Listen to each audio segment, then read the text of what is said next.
Ya, selamat sore semuanya. Untuk materi dari mulai setelah UTS, ini nanti teman-teman akan tetap mendapatkan materi terkait dengan wawasan di bidang masing-masing prodi. Nah, untuk saat ini, eh, kalian akan mendapatkan materi mengenai wawasan di bidang sains data. Oke, untuk materi sudah bisa dilihat pada iPad e-learning, sehingga kita langsung saja. Wawasan di bidang data science ini lebih tepatnya nanti kita akan membahas mengenai proses-proses yang ada di data science atau di ilmu data. Kalau kemarin di minggu sebelumnya, di minggu-minggu sebelum UTS, mengenai proses di data science itu sudah saya kenalkan ya, mulai dari tahap awal di mana mulai problem understanding sampai nanti di akhir adalah mulai mendapatkan insight atau knowledge dari data yang sudah dianalisis. Terkait dengan data science proses. Nah, ini kita review sebentar. Tujuan dari data science adalah untuk mendapatkan insight atau knowledge atau pengetahuan dari data terutama yang berukuran besar. Nah, kemudian data science ini digunakan untuk pengambilan keputusan. Lalu yang terakhir adalah analisis data, kejadian saat ini, dan informasi untuk masa depan. Jadi goals-nya kalau semisal teman-teman mempelajari data science adalah ya teman-teman akan melakukan analisis data di mana data tersebut itu biasanya ukurannya besar dan unstructured ya. Kemarin kalau unstructured adalah datanya berupa apa? Bisa berupa teks, kemudian data audio, data berupa gambar atau citra, kemudian data video, seperti itu. Tetapi tidak menutup kemungkinan untuk data-data yang sudah dalam bentuk tabel atau sudah di dalam tabulasi, begitu. Kemudian goals terakhirnya adalah teman-teman menganalisis data tersebut untuk kejadian saat ini atau melakukan suatu prediksi untuk kejadian di masa depan. Istilahnya adalah informasi yang ada dari data saat ini bisa kalian gunakan untuk mendapatkan sebuah informasi atau dalam artian memprediksi kejadian di masa depan. Itu. Kemudian how do you get the insight? Gimana sih cara mendapatkan insight atau knowledge dari data yang ada? Sedangkan biasanya data yang kita terima itu terkadang hanya dalam bentuk angka-angka ataupun kalau bukan angka ya berupa video, audio, atau gambar, bisa atau juga dapat berupa teks atau kata-kata. Lalu gimana sih kita bisa mendapatkan sebuah pengetahuan atau sebuah kesimpulan dari data yang memang sudah kita terima tersebut. Apakah memang hanya sekedar dianalisis lalu selesai, lalu kalau misalkan dianalisis itu analisisnya pakai apa, dan prosesnya itu sebenarnya seperti apa sih, begitu.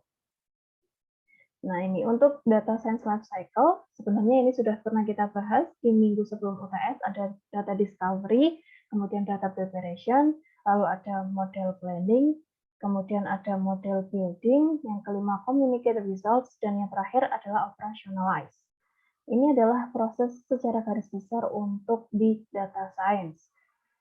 Jadi teman-teman akan mulai mempelajari permasalahan atau problem yang akan kalian selesaikan itu bagaimana, kemudian teman-teman mendapatkan data ataupun mencari data yang sesuai dengan problem yang akan kalian selesaikan. Lalu langkah selanjutnya adalah jelas melakukan analisis dan terakhir adalah mendapatkan sebuah kesimpulan atau pengetahuan dari data yang sudah selesai dianalisis. Nah, ini adalah proses-proses yang akan dialami seorang data scientist dalam mendapatkan pengetahuan dari data yang ada. Gitu. Oke, kita lanjutkan.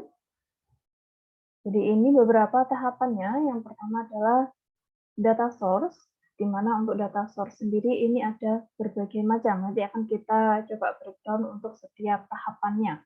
Di sini ketika teman-teman sudah mendapatkan atau memilih sumber data yang akan kalian gunakan ya, entah itu dari kalian men-scrap sendiri dari website, dari Twitter misalkan, atau dari gambar seperti CT scan atau X-ray, atau misalkan dari sumber-sumber data yang lainnya, misalkan dari instansi pemerintah, seperti halnya di BPS atau Badan Pusat Statistik, di mana di sana menyediakan berbagai macam data, khususnya terkait dengan data di Indonesia.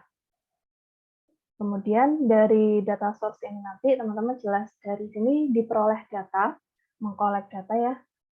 Dan dari data source yang ada itu biasanya kita masih mendapatkan data yang masih mentah. Maksudnya data mentah bagaimana? Maka kita perlu membersihkannya dulu biar tidak mentah, biar matang gitu ya istilahnya. Nah, di sini nanti prosesnya ada banyak, termasuk adalah atau teman-teman biasa kenal dengan data pre-processing, yaitu memproses data yang tadinya data itu masih mentah menjadi data yang memang sudah bersih. Nah, itu prosesnya adalah data cleaning. Atau kalau di data mining, kita kenal namanya data pre-processing. Nah, setelah mendapatkan raw data, ini kita bersihkan. Biar apa? Biar bersih gitu ya. Sehingga didapatkan setelah proses cleaning ini, teman-teman dapatkan formatted data, yaitu data yang memang sudah siap dianalisis, sudah siap digunakan. Nah, formatted data ini bisa kalian simpan dulu ke data warehouse. Data warehouse-nya apa? Banyak, ada SQL, ada MongoDB, kemudian NoSQL, dan yang lain sebagainya. Tergantung dari kebutuhan masing-masing peneliti atau masing-masing dari kalian yang memang memiliki proyek tersebut. Nah, tujuannya apa? Kenapa kok perlu disimpan? Ya, karena kalau semisal kita ingin memanggil data lagi, data tersebut yang memang sudah kita bersihkan, maka data yang kita ambil dari data warehouse itu sudah bersih. Jadi kita tidak perlu kembali lagi ke data source atau mengambil data dari awal. Gitu. Karena kenapa? Karena nanti di proses cleaning ini banyak memakan waktu dan dia adalah proses yang paling lama di antara semua proses di dalam data science begitu. Oke, setelah itu, setelah teman-teman mendapatkan data yang memang sudah bersih, sudah melalui proses cleaning, teman-teman melakukan exploring data. Tujuannya apa? Tujuannya adalah untuk mengetahui informasi awal mengenai data kalian. Misalkan data mengenai tinggi badan. Nah, nanti kalian coba explore. Explore-nya dengan cara apa? Bisa dengan cara membuat statistika deskriptif. Apa saja contohnya? Dengan menghitung nilai rata-rata atau median atau modus. Nah, nanti dari sana akan ketahuan. Misalkan terkait dengan data tinggi badan. Kemudian kalian menghitung nilai rata-ratanya. Oh, ternyata didapatkan rata-rata tinggi badan misalkan ya mahasiswa Indonesia, mahasiswa S1 Indonesia itu adalah 159 cm misalkan. Nah, dari sini maka kita dapatkan info awal. Nah, tetapi dari sini nanti belum bisa digeneralisasi untuk keseluruhan populasi. Itu nanti kita bahas lagi. Selain menghitung statistika deskriptif, maka teman-teman juga bisa membuat visualisasi data. Apa saja contohnya? Misalkan dibuat grafik pie chart di sini, kemudian ada scatter plot, ada line plot gitu ya, diagram garis, kemudian ada histogram atau diagram batang. Nah, itu dari sana nanti kalian akan dapatkan informasi apa saja yang memang terkait dengan data kalian. Nah, setelah exploratory data analysis, di sini nanti kita bisa mulai membuat persiapan dalam artian gini, di awal kita sudah tahu ya permasalahan kita apa. Misalkan kalian ingin melakukan sebuah klasifikasi atau melakukan peramalan, misalnya gini, karena apa terkait dengan harga minyak goreng nih misalkan yang lagi hangatnya. Apakah untuk 1 bulan ke depan gitu ya, apakah harga dari minyak goreng ini akan tetap naik? Apakah ada kecenderungan untuk turun? Nah, itu teman-teman sudah mendapatkan permasalahan tersebut. Jadi intinya adalah kalian ingin melakukan prediksi terkait dengan harga minyak goreng. Apakah nanti harganya sebulan ke depan ini tetap naik atau justru sudah mulai turun? Oke, tujuannya adalah melakukan prediksi. Nah, ketika sudah mendapatkan hasil atau informasi awal dari tahap exploring data atau exploratory data analysis atau kita biasa singkat dengan EDA, maka teman-teman bisa mulai memilih kira-kira metode apa yang akan dilakukan dengan tujuan untuk memprediksi harga minyak goreng 1 bulan ke depan. Nah, itu nanti fungsinya apa di modeling ini? Di modeling ini nanti kalian akan mencoba berbagai metode di mana nantinya adalah kalian pilih salah satu metode yang memang sangat tepat untuk data kalian. Jadi karena tiap data itu memiliki karakteristik yang berbeda, maka Terkadang satu data itu mempunyai metode yang berbeda dengan data yang lainnya, sehingga treatment untuk setiap data itu juga berbeda. Contohnya untuk yang prediksi, misalkan kalian mau melakukan prediksi harga minyak goreng menggunakan ARIMA misalkan ya, atau ARMA, atau AR, atau MA saja begitu, itu boleh, silahkan, tergantung dari karakteristik dari data kalian, begitu. Lalu kalau sudah seperti itu, maka otomatis nanti akan dicek tingkat kebaikan modelnya, tingkat error-nya, nanti dipilih mana yang memiliki kebaikan modelnya paling bagus gitu ya. Atau misalkan kalau di kasus klasifikasi, mana yang memiliki tingkat akurasi yang paling tinggi, kemudian AUC-nya paling besar gitu ya. Atau misalkan kalau lagi-lagi di prediksi harga minyak tadi, mana yang memiliki tingkat error yang paling kecil untuk melakukan prediksi gitu. Ini terkait dengan modeling. Nah, setelah kalian mendapatkan hasil, oh ternyata model yang paling baik adalah ARIMA. Oke, nah ARIMA tadi misalkan metode ARIMA itu digunakan untuk melakukan prediksi terhadap harga minyak goreng tersebut selama 1 bulan ke depan. Nah, di sini nanti kalian akan dapatkan tuh untuk 1 bulan ke depan harganya kira-kira berapa. Misalkan per liternya adalah 15.700. Seperti itu. Nah, dari sini nanti baru kalian mulai menyimpulkan, oh ternyata untuk 1 bulan ke depan harga minyak gorengnya adalah turun. Kalau di 10 bulan terakhir misalkan harganya adalah 25.000 per liter, nah ternyata 1 bulan ke depan adalah harga minyak goreng tersebut turun. Tentunya di sini nanti kalian perlu tambahan informasi lain ya, seperti apa saja yang menyebabkan atau menjadi faktor-faktor penyebab yang mendukung atau dalam artian bisa menyebabkan harga minyak goreng tersebut turun. Nah, ini dari sini nanti kalian mendapatkan knowledge atau sebelum itu adalah kalian menginterpretasikan hasil dari model yang kalian temukan. Setelah itu kalian mendapatkan insight atau knowledge dari data kalian. Kalau sudah seperti itu, maka apa yang dilakukan? Bisa ini melakukan presentasi dalam artian menginfokan ke orang-orang. Untuk 1 bulan ke depan, harga dari minyak goreng adalah 15.700, di mana hal ini turun 20% dari harga minyak goreng 10 bulan terakhir. Begitu. Ini secara garis besar, yang pertama dulu kita bahas mengenai data collecting. Nah, di data collecting ini, seperti yang saya jelaskan tadi, teman-teman mendapatkan data dari sumber data yang ada. Sumber datanya dari mana saja? Macam-macam. Ada yang dari database center, ada dari website, ada dari survei, ada misalkan kalian mau scrap sendiri dari komentar Instagram misalkan, atau komentar YouTube, atau dari Twitter, atau dari sumber-sumber yang lainnya, seperti gambar CT scan, gambar X-ray, kemudian suara deburan ombak misalkan, karena kalian ingin membuat early warning system untuk tsunami gitu ya, maka kalian coba mengumpulkan data dari suara deburan ombak. Nah, kalau deburannya misalkan di rentang berapa hertz, nanti itu bisa bisa dikatakan akan cenderung ada tsunami atau yang lainnya gitu. Kemudian nanti hasil di mana hasil dari pengambilan data ini berupa data mentah, di mana datanya ini belum siap untuk diolah. Pada intinya di data collecting ini adalah teman-teman mahasiswa atau kita semua hanya mengambil data dari data source. Perlu diketahui juga ya bahwa untuk data ini bisa dibagi dua, yaitu data primer dan juga data sekunder.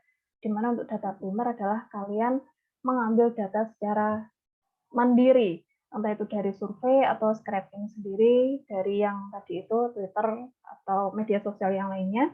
Sedangkan untuk data sekunder adalah data yang diambil dari instansi yang sudah ada. Dari database center, misalkan dari BPS. Kemudian kalau di machine learning biasanya kita ambil dari UCI machine learning gitu ya. Itu. Ini terkait dengan data collecting. Lalu setelah teman-teman mendapatkan data, langkah selanjutnya adalah data pre-processing atau memproses data yang tadinya adalah berupa data mentah menjadi data yang lebih bersih.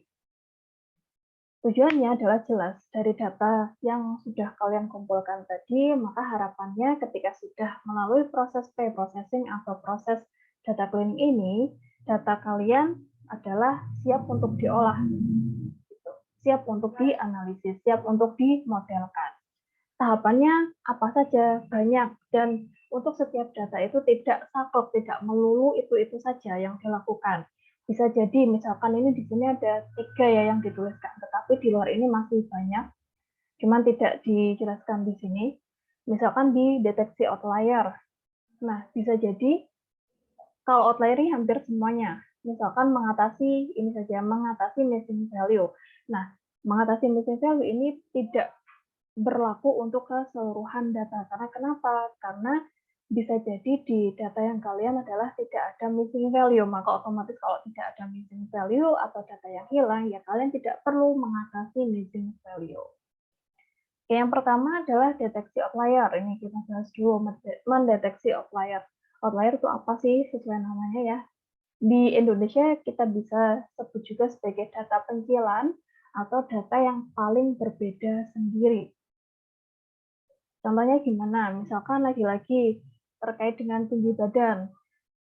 Untuk rata-rata atau ya rata-rata tinggi badan mahasiswa S1 misalkan adalah 159 sampai 165. Terus kemudian ada salah satu kalian yang tingginya adalah 195 misalkan. Nah, nilai 195 atau orang yang atau mahasiswa dengan tinggi badan 195 cm ini menjadi outlier atau dia memiliki tinggi badan yang beda sendiri dengan teman-temannya. Di mana kalau semisal teman-temannya itu, misalkan kita lebarkan rentang tinggi badannya antara 155 sampai 170 misalkan. Nah, kalau semisal ada satu teman kalian yang tingginya 155, nah maka untuk data 195 ini adalah menjadi data outlier. Untuk cara deteksinya bagaimana? Caranya datanya ada dot plot, ada box plot, ada EQR, ada scatter plot, dan yang paling sering digunakan adalah melihat dari box plot maupun scatter plot. Jadi nanti misalkan teman-teman di sini ya ada yang namanya box plot. Lalu outlier itu yang mana? Outlier itu adalah ada digambarkan dengan titik-titik yang jauh atau di luar dari box plot itu. Jadi kalau semisal box plot ini adalah dari sini, ini kan ada garis ya, garis vertikal, kemudian horizontal sampai di sini. Nah, kalau semisal ada titik-titik yang di luar garis ini, ini kotak pink sampai garis vertikal ini, nah maka kalau ada titik-titik di luar itu, kita sebut yang namanya outlier. Seperti contohnya di sini, di mana dia ada di luar box plotnya. Seperti juga yang di sebelah kanan ini. Nah, lalu kalau ada nilai outlier, kita kemanakan gitu ya. Untuk outlier ini, kita perlu cek dulu apakah nilai outlier ini bisa kita langsung buang atau tidak langsung dibuang gitu ya. Kalau semisal nilai outliernya ini menurut kalian adalah karena kesalahan input data gitu ya, kan bisa jadi tuh ketika mengentry data atau memasukkan data ada kesalahan input. Misalkan harusnya secara kondisi realnya tinggi badan orang tadi itu harusnya adalah 175.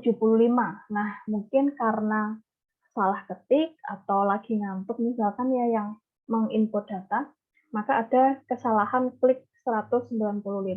Nah, kalau seperti itu maka data outlier tersebut bisa kalian hapuskan.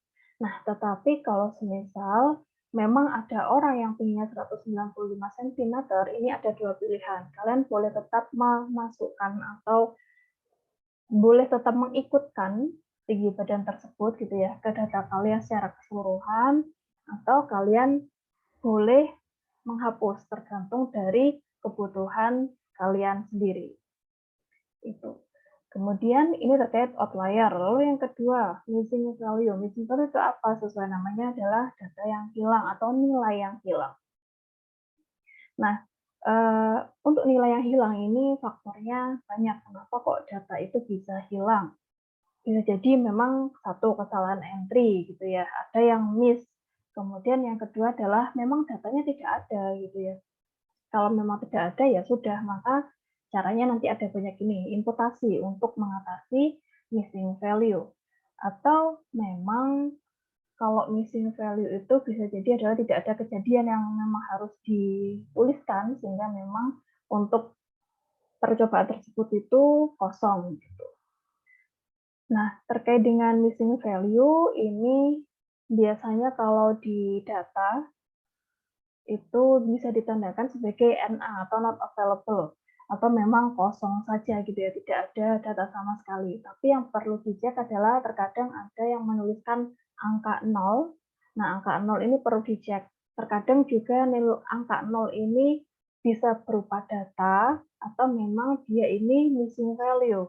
Taruhlah adalah teman-teman meneliti terkait dengan uang saku mahasiswa. Kemudian ada salah satu mahasiswa yang menuliskan uang sakunya adalah Rp0. Nah, Rp0 ini perlu dicek apakah memang dia tidak tidak jajan gitu ya, sehingga uang sakunya 0, atau 0 di sini maksudnya adalah missing value, yang artinya adalah yang tadi, bisa jadi si orang tersebut ketika kita survei, dia tidak mau menjawab uang sakunya berapa. Nah, kejadian-kejadian tersebut itu bisa menyebabkan yang namanya missing value. Ini. Sehingga teman-teman lagi-lagi perlu cek. Oleh karena itu di pre-processing ini tahapannya lama, paling lama di antara tahapan yang lainnya. Nah, untuk cara mengatasinya, yang pertama adalah teman-teman bisa langsung menghapus observasi yang mengandung missing value. Jadi langsung dihapus itu boleh. Kemudian kalau kalian nggak mau menghapus, kalian boleh melakukan imputasi, yaitu pengisian missing value berdasarkan data yang ada. Maksudnya gimana? Misalkan yang tadi adalah terkait dengan uang saku. Imputasi ini ada banyak imputasi min, median, modus. Maksudnya gimana? Kalian mengganti data yang hilang dengan nilai rata-rata atau nilai median atau nilai modus. Misalkan gini, kita tadi punya data uang saku mahasiswa S1 Indonesia gitu ya. Kemudian kalian hitung tuh rata-ratanya. Rata-rata adalah uang saku per bulannya adalah 1.500.000 misalkan. Nah, misalkan kemudian kalian dapati setelah dicek ada 10 orang di mana 10 orang ini tidak ada data uang saku mereka yang artinya adalah missing value. Nah, sehingga untuk ke-10 orang yang datanya ini nggak ada, maka bisa kalian ganti dengan rata-rata secara keseluruhan, yaitu diganti dengan 1.500.000. Ini namanya imputasi min rata-rata. Jadi kita ganti nilai yang hilang dengan rata-rata keseluruhan. Kalau imputasi median gimana ya? Maka tidak lagi kita ganti, jadi kita ganti nilai yang hilang dengan nilai median. Kalau imputasi modus, kita ganti dengan nilai modus. Terkait kemudian yang ketiga adalah transformasi data. Nah, transformasi data ini bisa kita perlukan kalau semisal dari variabel-variabel atau faktor-faktor yang kita dapati di data kita itu memiliki satuan atau ukuran yang berbeda. Contohnya gimana? Misalkan kalian memiliki data terkait jarak rumah kalian ke Universitas Airlangga misalkan. Nah, kemudian ada yang menuliskan karena jaraknya dekat, menuliskannya pakai meter, misalkan hanya 100 meter jarak rumah dia ke UNER. Terus karena ada mahasiswa lain yang rumahnya jauh, maka mereka tulisannya adalah pakai kilometer. Gitu ya. Itu. Terus misalkan lagi kalian punya teman mahasiswa yang dari luar negeri, kemudian mereka tidak menggunakan satuan kilometer dan meter, tapi mereka menggunakan satuan feet atau kaki. Nah, satuan-satuan yang berbeda ini, baik itu meter, kemudian kilometer, dan kaki, kalau kita temui dalam satu data kita terkait dengan jarak rumah tadi gitu ya, ke UNER, nah maka kalau kalian mendapati hal tersebut, maka kalian perlu yang namanya transformasi ini. Termasuk juga misalkan kalian punya beberapa variabel nih, misalkan ada variabel tinggi badan, kemudian berat badan, di mana kedua satuan tersebut itu beda. Yang tinggi badan itu pakai satuan kilogram, kemudian tinggi badan pakai satuan sentimeter. Nah, maka kalau semisal dapati dua variabel atau lebih itu punya satuan yang beda, maka kalian perlu lakukan dulu yang namanya transformasi data.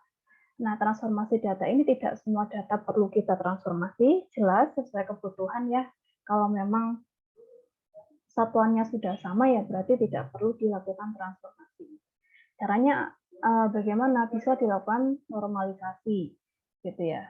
Atau cara yang lainnya, normalisasi ini biasanya dinormalisasi menjadi angka 0 sampai 1 itu range-nya.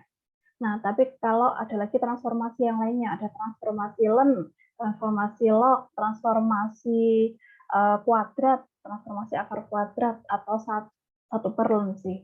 Nah, itu disesuaikan dengan kebutuhan. Boleh dipilih yang paling sesuai dengan karakteristik dari data kalian. Ini untuk data pre-processing. Kemudian data storing atau menyimpan data. Jadi setelah kita mendapatkan data yang sudah selesai tahap cleaning, maka otomatis data kita bersih gitu ya. Itu menurut kita. Maka untuk data yang bersih ini kita bisa simpan dia di data warehouse. Nah, untuk teknologinya atau tempatnya ada berbagai macam. Ada Hadoop, ada MySQL, ada MongoDB, ada NoSQL, dan yang lain-lain. Ini terkait dengan data storing. Intinya adalah menyimpan data yang sudah bersih. Gitu. Oke, kemudian setelah data storing adalah data exploring atau mengeksplor data. Di mana jelas tujuannya adalah kita ingin mengeksplor atau juga mendapatkan informasi awal mengenai data kita. Ini untuk mengetahui pola dan gambaran data yang dimiliki, kemudian hanya menggambarkan data yang dikumpulkan, tidak untuk generalisasi populasi. Gimana maksudnya? Misalkan nih, saya ingin mengetahui jumlah paket data yang dihabiskan oleh mahasiswa FTMM angkatan 2021 misalkan. Oke, nah misalkan saya sudah dapatkan nih rata-ratanya adalah 100 giga per bulan. Nah, maka kalau semisal saya ingin meneliti mahasiswa S1 angkatan 2021 Indonesia, kemudian sampel saya adalah hanya menggunakan atau hanya mensurvei mahasiswa S1 di FTMM, maka nilai 100 giga per bulan tadi atau kuota yang dihabiskan sebesar 100 giga tadi itu hanya berlaku untuk mahasiswa FTMM saja. Kesimpulannya seperti itu. Tetapi bukan berarti kalau semisal saya bawa dia ke kesimpulan untuk mahasiswa S1 seluruh Indonesia angkatan 2021 belum tentu hasilnya adalah rata-ratanya sama yaitu 100 giga. Sehingga artinya apa? Maka angka 100 GB tadi, kuota 1 bulan itu hanya berlaku untuk sampel yang memang kita teliti. Di mana sampelnya tadi adalah untuk mahasiswa FMM saja. Lalu untuk data exploring ini caranya bagaimana gitu ya untuk mendapatkan pola dan juga gambaran data di awal. Ini teman-teman bisa gunakan statistika deskriptif atau menggunakan tabel dan grafik. Kalau statistika deskriptif saya kira ini sudah sangat familiar karena dibahas juga di bangku sekolah ya. Kalian menghitung rata-rata, median, modus kuartil, deviasi standar, dan yang lain-lain. Kalau untuk tabel dan grafik, ini juga sama, sudah banyak dibahas di bangku sekolah. Kalian bisa membuat bar chart, line chart, pie chart, scatter plot, histogram, dan lain-lain. Dari sini akan kelihatan nanti info awalnya bagaimana, misalkan persebaran datanya. Apakah cenderung besar di sebelah kanan, atau kalau kita buatkan pola tuh seperti ini. Misalkan di sini ya kita punya datanya, kemudian misalkan ternyata kuota mahasiswa, misalkan di sini kita tuliskan ada 10 giga per bulan, terus 20 giga per bulan, di sini 30, sampai seterusnya gitu ya. Misalkan di sini adalah 100 giga. Nah, nanti dari sini misalkan kita buat histogramnya deh. Ternyata histogramnya adalah bentuknya seperti ini.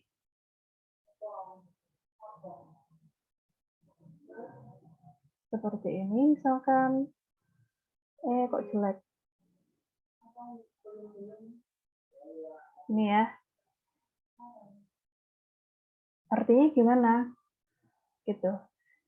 Karena di sini paling banyak adalah berkumpul di area sekitar sini, maka bisa kita simpulkan bahwa yang mahasiswa yang membuat atau memanfaatkan kuota data sampai 100 GB itu tidak lebih banyak dari mahasiswa yang menggunakan kuota kurang dari itu. Karena kenapa? Karena di sini kita lihat untuk histogramnya lebih banyak berkumpul di area sini gitu ya, daripada di area yang paling kanan.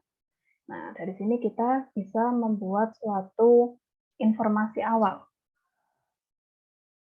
Setelah itu kita coba lakukan data modeling. Ini kita sesuaikan dengan informasi yang kita sudah dapatkan pada tahapan EDA tadi, Exploratory Data Analysis atau Data Exploring, dan juga kita sesuaikan dengan goals awal kita yang menjawab persoalan. Gitu. Untuk data modeling ada beberapa macam, di luar ini juga masih ada sebenarnya. Di sini misalkan untuk kasus yang di machine learning. Jadi kalau kita berbicara mengenai AI, artificial intelligence, maka bagian dari AI itu ada machine learning. Nah, di machine learning untuk tugasnya atau task-nya itu ada supervised, ada unsupervised gitu ya. Itu masih bagian dari machine learning. Nah, di mana yang supervised ini biasanya adalah ditandai dengan adanya target variabel. Biasanya tugasnya adalah melakukan klasifikasi. Sedangkan kalau clustering ini dia tidak punya target variabel, sehingga biasanya tugasnya adalah untuk mengklasterkan atau membuat kelompok. Nah, di sini untuk klasifikasi, mengklasifikasikan data menjadi beberapa kelas mempunyai target kelompok yang telah ditentukan. Contohnya apa? Misalkan, analisis klasifikasi pada penderita diabetes berdasarkan faktor yang mempengaruhi. Nanti outputnya apa? Outputnya adalah teman-teman mendapatkan kesimpulan, oh ini diabetes dan ini tidak diabetes gitu ya. Kalau dimasukkan data baru dengan faktor-faktor yang mempengaruhi, maka kalian bisa langsung membuat pernyataan, oh orang dengan kategori seperti ini dengan faktor-faktor seperti A, B, C, D gitu ya, misalkan dia akan cenderung untuk memiliki diabetes. Dan sebaliknya, kalau faktornya tidak mendukung gitu ya, maka diklasifikasikan sebagai tidak diabetes. Gitu. Lalu untuk clustering, sesuai namanya di sini adalah tugasnya mengelompokkan data menjadi beberapa kategori. Di mana untuk clustering ini tidak mempunyai target kelompok awal, beda dengan klasifikasi di mana ada targetnya. Maksudnya target gimana ya? Ini tadi ada apakah kita mengklasifikasikan menjadi diabetes atau tidak diabetes gitu ya? Atau kalau di tumor atau kanker gitu ya, stadium 1, 2, 3 atau stadium 4 itu bisa kita klasifikasikan. Nah, kalau clustering ini dia cenderung mengelompokkan. Contohnya gimana? Teman-teman mengelompokkan kota atau kabupaten di Jawa Timur berdasarkan indikator sosial ekonomi.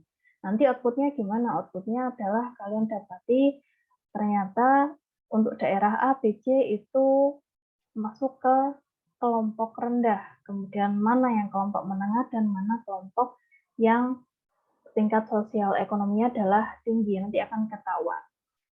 Gitu. Kemudian yang terakhir adalah forecasting, tapi di luar ini masih banyak. Kalian bisa melakukan searching mandiri ya untuk tugas-tugas yang biasa dilakukan di data science. Untuk forecasting ini jelas namanya adalah peramalan.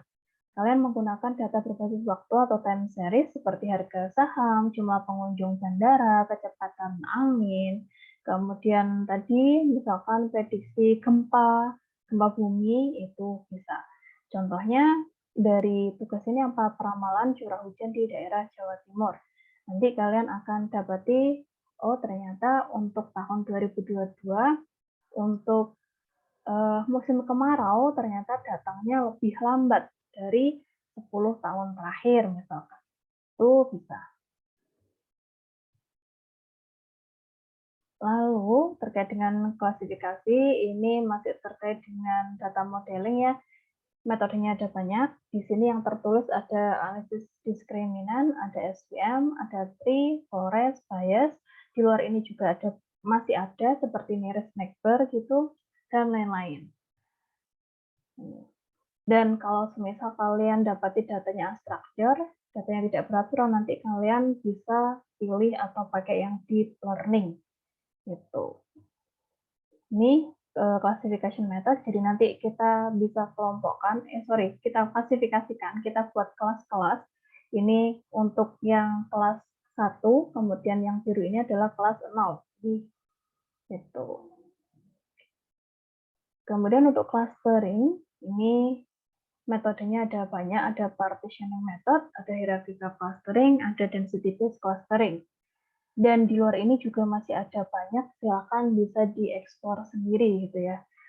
Sehingga nanti misalkan data awal kita itu seperti ini, maka kalau sudah kita lakukan pengelompokan, kita bisa dapatkan ini, ada kelompok data dengan warna hijau, kemudian data dengan kelompok biru, dan data dengan kelompok merah. Misalkan, oh yang kelompok hijau ini adalah tingkat ekonomi yang menengah misalkan.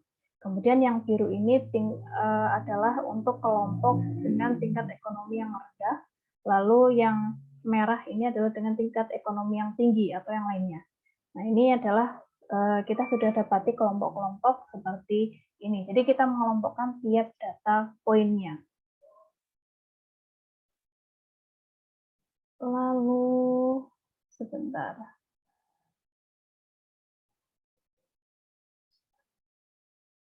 Lalu untuk forecasting, ini beberapa metode yang digunakan. Ada autoregressive, ada moving average, kemudian ada autoregressive moving average, ada ARMA, nanti ada ARIMA juga, kemudian kita bisa juga lihat seasonal atau bukan, gitu.